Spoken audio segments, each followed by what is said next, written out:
Hey guys, Paul here once again with VHScollector.com, here to bring you a Blu-ray review, and today we are talking about Silent Night, Deadly Night from Scream Factory. Now, I've been wanting to do this review for a while, but my package came late from Scream Factory because of these figures. Here's the figure if anyone's interested. I mean, there's pictures of it already all over the net, but mine actually came dented up. And I contacted Scream Factory and they sent me another one. In fact, NECA sent me a new box, so thanks guys for sorting that out. Although I must say that I realized after getting that fixed, I have a big razor mark on the spine of the slipcase. But anyway, I'll have to deal with that. I don't want to go through that situation again. But let's talk about this now. I love Silent Night, Deadly Night. I'm in love with this movie. I've always been, ever since I discovered it at the video store. So when this came out on the original Anchor Bay DVD, I was incredibly excited. Anchor Bay always did some awesome releases, and when I did get the release, it looked gorgeous. The movie had looked so much better than the VHS. Even though the inserts still looked kind of cruddy, I was just happy to see a much better print of the movie. But I was kind of perplexed as to why there were really no features on there. All we got was this audio interview with the director, which was about 40 minutes, and that was it. Why was there no commentary track? In fact, I was flabbergasted that the sequel had a commentary track, but this one didn't. The sequel's notorious for being a bad movie. You would think that this would have the commentary track, but we would find out later that Anchor Bay didn't even contact the director for an interview, for a commentary track, which is kind of upsetting because now he's dead and, you know, we'll never get that. But then, years later, we get the Anchor Bay Blu-ray. And I hated that Blu-ray so much that it prompted me to do my first Blu-ray review, as you guys know. And we did get something new out of that. We got a commentary track, which was okay. There was some bits of trivia in there that I never read before, but otherwise it was kind of a flat commentary track. Well, the worst part of that release was that it was an up-conversion from the DVD. So what was the point of putting that on Blu-ray? I don't understand it, but they did it anyway. It was an up-convert. They never addressed it. They kind of just left it that way, and it ended up becoming a bargain bin Blu-ray. Even then, when I reviewed that movie, I was thinking to myself, Shout Factory has to get this movie.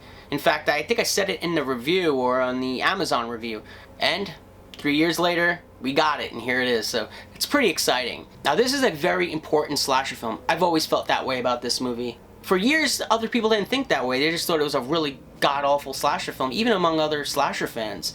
I remember talking in forums and people would just, you know, shoot down this movie. And I didn't understand why. I've always thought it was a really thought-out slasher film compared to a lot of the dreck that was released during the time period.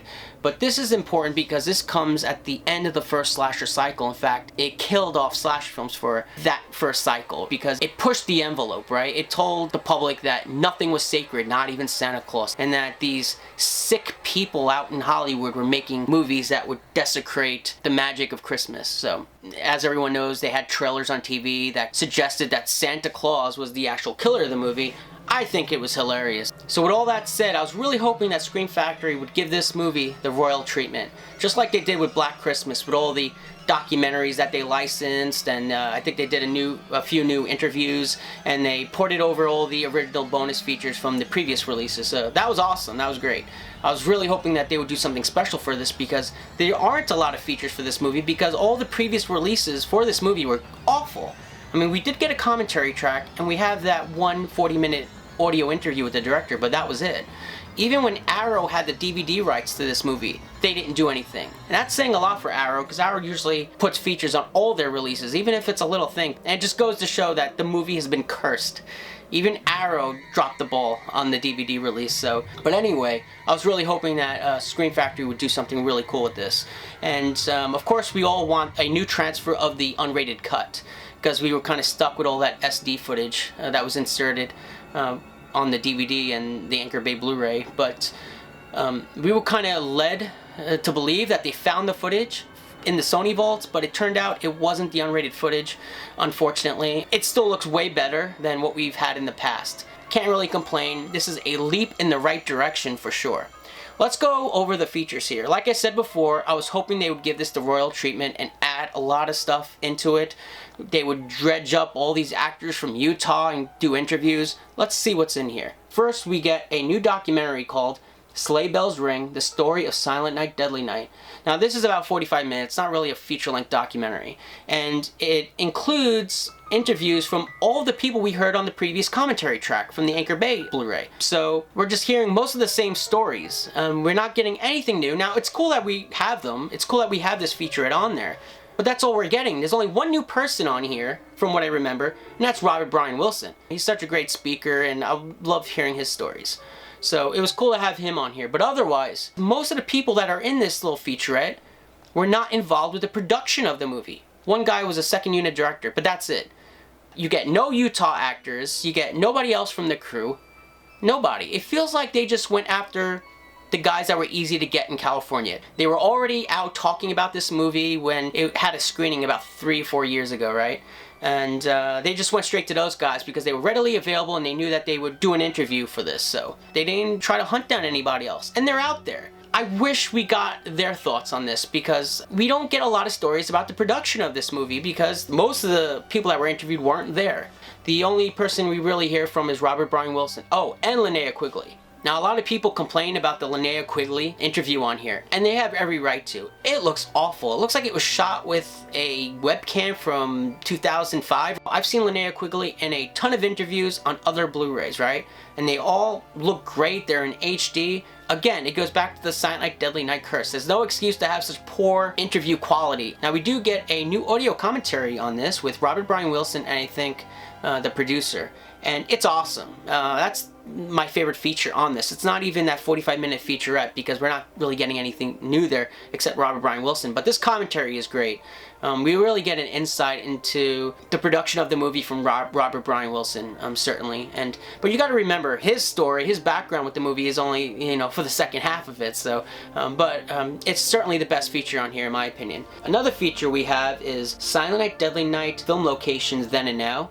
I really like this. It's no Horror's Hallowed Ground by any means. There's no narration. It's just film footage compared to clips from the movie, but I feel like it could have been polished up better. Otherwise, I loved it. It was great. It was good to see the comparison. Now, also what we have on here is an audio interview with director Charles Sellier, Jr. For a long time, we had that 40-minute interview, right? That was on the DVD, and then it was on the Anchor Bay Blu-ray. And originally, when they listed the specs and the features for this, that 40-minute interview was listed, right? I kind of made it known that there was another interview from Dead Pit Radio. I listed it in the forums. I said it on the product pages on Shout Factory's website. I wanted them to know, listen, you got to get this because it's really important. When they announced that they didn't get the unrated print, they added a new feature onto the list, and it was that Dead Pit Radio interview, which was awesome. I was like, great, they have it. But then I realized, well, where's the other interview? The 40-minute interview from the DVD and the Blu-ray, the Anchor Bay Blu-ray. And I thought, maybe it'll be on there, and they just didn't put it on here. So getting this, I realized they didn't put that on here. So they took one interview and they switched it with the other. Why not have both of them on here? What harm is that? Does it really take up that much space on a Blu-ray disc to have those two audio files on here? There is no reason why both of those interviews could not be on here. And I think it's important to have both of them because Charles Sellier kind of takes a different perspective in each one. But what else is missing on here? There's a few things I would have liked to see on here. I would have liked to see the interviews from Lillian Siobhan talking about this movie from the documentary Going to Pieces. I was always curious as to whether there was some raw interview footage with her. But in that documentary, they do talk about this film. See, even they recognize the importance of this film. And I did a small segment on it. And I wondered if Shout Factory contacted the producers of that documentary to see if there's any raw interview footage from her. That would have been perfect to put on here. Also in that documentary, there's newsreel footage of the controversy. They talk to pissed off mothers. It kind of reminds me of the newsreel footage on the Maniac Blu-ray. That would have been great footage to splice into the 45-minute featurette on here. Why wasn't that on here? That is the history of this movie, is that controversy. Overall, I really like the Blu-ray. It's not the definitive edition it could be, but it is a leap forward in the right direction, and I'm grateful that we have it. Now, I'm going to be crucified by the Shout Factory fanboys out there. They hate hearing criticism like this. Oh, you're elitist. You'll never be happy. No, I would be happy. I was happy with Black Christmas. It's great. I just like knowing that they would give a film like this, you know, the treatment it deserves, because it's been cursed for so many years. Now, it is region coded to A, so hopefully Arrow pick this up and give it the definitive edition it deserves. This is a great release.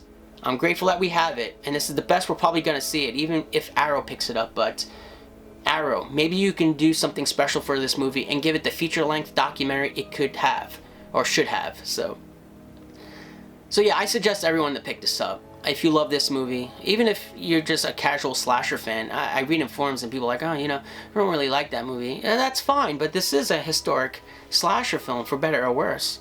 So I would totally suggest getting it. The part of this movie I love the most is Robert Brian Wilson's performance. He just feels like the naive boy who's been tossed around, and he just cannot hold back anymore. And that's what I really loved about this movie, and I think some other people see that too. And they discussed that actually in the new commentary track on this. Definitely pick this up. It's a leap forward in the right direction, like I said, and I do look forward to whoever releases it in other territories in the world, because I really hope they do something special with this movie. So, this has been Paul with VHScollector.com. I will see you guys next time with more VHS reviews, Blu-ray reviews, and check out the Indiegogo campaign I have going on for the rebuilding of VHScollector.com. We're trying to preserve a piece of our culture, and I need your help to make it happen, so please check that out, and I'll see you guys next time. Thanks.